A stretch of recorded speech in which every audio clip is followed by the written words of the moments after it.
শনিবার বিজেপির বালুরঘাটের সাংসদ তথা কেন্দ্রীয় প্রতিমন্ত্রী ডক্টর সুকান্ত মজুমদারের উত্তরবঙ্গ সফরের দ্বিতীয় দিনে জলপাইগুড়ি জেলায় এসে একাধিক বিষয়ে রাজ্য সরকারের বিরুদ্ধে তীব্র আক্রমণ শানান। Doctor Sukanta Majumdar ময়নাগুড়ির Atal Bihari BJP party অফিসে পৌঁছলে সেখানকার বিজেপি কর্মীরা তাকে সংবর্ধনা জানান। এরপর তিনি জলপাইগুড়ি কৃষি বিজ্ঞান কেন্দ্রের উদ্দেশ্যে রওনা দেন।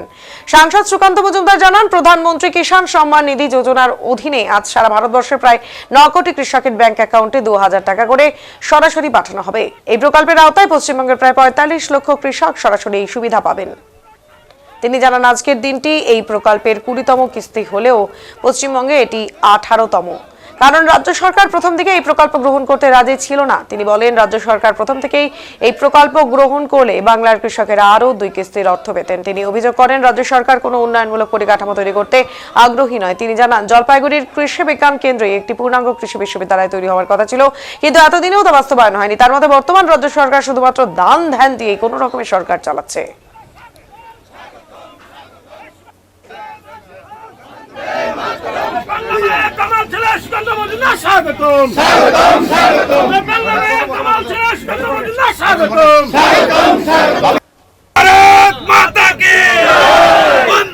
भारतीय जनता पार्टी जलपाईगुड़ी जिला सभापति सम्मानीय श्यामल राय महाशय और निवेशक यहाँ आने से भी डरते थे, लेकिन भाजपा की सरकार में अपराधी में खौफ।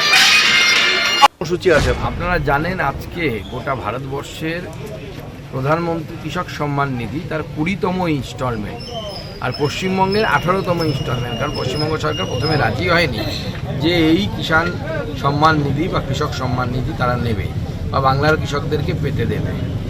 তাই পশ্চিমবঙ্গের জন্য 18, গোটা দেশের জন্য 20তম যে ইনস্টলমেন্ট, সেই ইনস্টলমেন্ট আজকে মাননীয় প্রধানমন্ত্রী দিল্লি থেকে কৃষকদের অ্যাকাউন্টে সরাসরি পাঠাবেন। গোটা দেশে প্রায় 9 কোটির বেশি কৃষকের অ্যাকাউন্টে আজকে পৌঁছবে এবং পশ্চিমবঙ্গে 45 লক্ষ যে কৃষক, সেই 45 লক্ষ কৃষকের অ্যাকাউন্টে 2000 টাকার ইনস্টলমেন্ট পৌঁছে যাবে।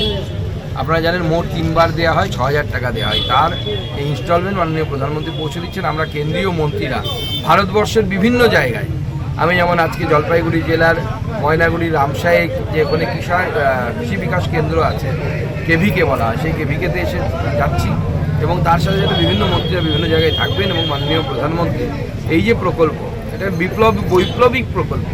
কারণ মাননীয় প্রধানমন্ত্রী সিদ্ধান্ত নিয়েছিলেন যে 19 সালে যে কৃষকদের অ্যাকাউন্টে সরাসরি টাকা পৌঁছে দেওয়া। এর আগে এই ধরনের প্রকল্প কেউ নেয়নি। আজকে সেই প্রকল্প গোটা ভারতবর্ষে একটা আন্দোলনে পরিণত হয়েছে এবং কৃষকদের অন্যতম পছন্দের একটি যোজনায় পরিণত হয়েছে। বললাম দাদা, রামসাই যে কৃষি বিদ্যালয়টা আছে, কৃষি আমাদের কেন্দ্রটা আছে, সেইখানে কিন্তু একটা কৃষি বিদ্যালয় হওয়ার কথা ছিল। সেই ব্যাপারে রাজ্য সরকার ব্যবস্থা নিয়েছিল, কি কারণে হলো না? আপনার কি দেখুন, এই রাজ্য সরকার এখন কিছুই করতে পারবে না। কারণ এই রাজ্য সরকারের ভারের মা ভবানী, পয়সা করি কিছু নেই। এই রাজ্য সরকার কোনো রকমের দান ধ্যান দিয়ে টিকে আছে। দান দক্ষিণা করতে শুনতে ভালো লাগে, কিন্তু অল্প টাকা খরচ হয়। রাস্তাঘাট, তার সাথে বিশ্ববিদ্যালয়, কৃষি যেটা আপনি বললেন কৃষি বিজ্ঞান কেন্দ্র হোক বা কৃষি কলেজ হোক, এসব করলে মানুষের আগামী 50 বছর 100 বছরের লাভ হয় এবং বেশি মানুষের উপকারে আনা যায়। কিন্তু দুর্ভাগ্যের বিষয়, এই সরকার, এই রাজ্য সরকার এইসব ব্যাপারে ইন্টারেস্টেড না। আরেকটা কথা হচ্ছে, বিভিন্ন ক্লাবগুলিতে একবারে 85,000 থেকে আপনার 1,10,000 টাকা, তা এই ব্যাপারে কি বলবেন? দেখুন, এই বিষয়ে আমরা বলবো যে আপনি 1 লক্ষ টাকা করেছেন, 1,10,000 টাকা করেছেন, 2 লাখ টাকা দিলেও আমরা খুশি হতাম। কিন্তু বিষয়টি হচ্ছে যে আপনি এইভাবে ভাবছেন যে মন্দিরগুলোকে বা প্যান্ডালগুলোকে টাকা দিয়ে আমি হিন্দু ভোট কিনে নেব।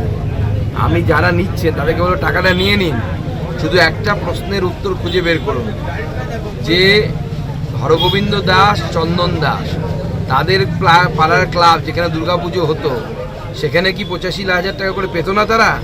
কিন্তু তারা নিজেদের বাড়ি বাঁচাতে পারেনি, নিজের বাড়ির সামনে কুপিয়ে খুন হয়ে পড়েছিল, পাশের বাড়ির আব্দুল চাচাই মেরেছিল, চিন্তা নেই। এবং 4 ঘন্টা লেগেছিল পুলিশের আসতে, মাত্র 4 ঘন্টা এসেছিল। তো সেই জন্য আমাদের বোঝা উচিত যে কী করতে হবে, তাহলে আমার প্যান্ডাল বাজবে। প্যান্ডাল তো সাময়িক, দুর্গাপুজোর সময় করব, আবার পরের বছর করব, কিন্তু মন্দিরটা বাঁচাতে হবে তার থেকে বেশি জরুরি। 2026-এ বাংলার জনগণ সিদ্ধান্ত নিয়ে ফেলেছে যে তৃণমূল কংগ্রেস নামক এই পাপকে বাংলা থেকে মুক্তি করা। মা দুর্গার নাম নিয়ে এই পাপকে ঝেঁটিয়ে বাংলা থেকে বিদায় করুন। সূচি আছে আপনারা और निवेशक यहाँ आने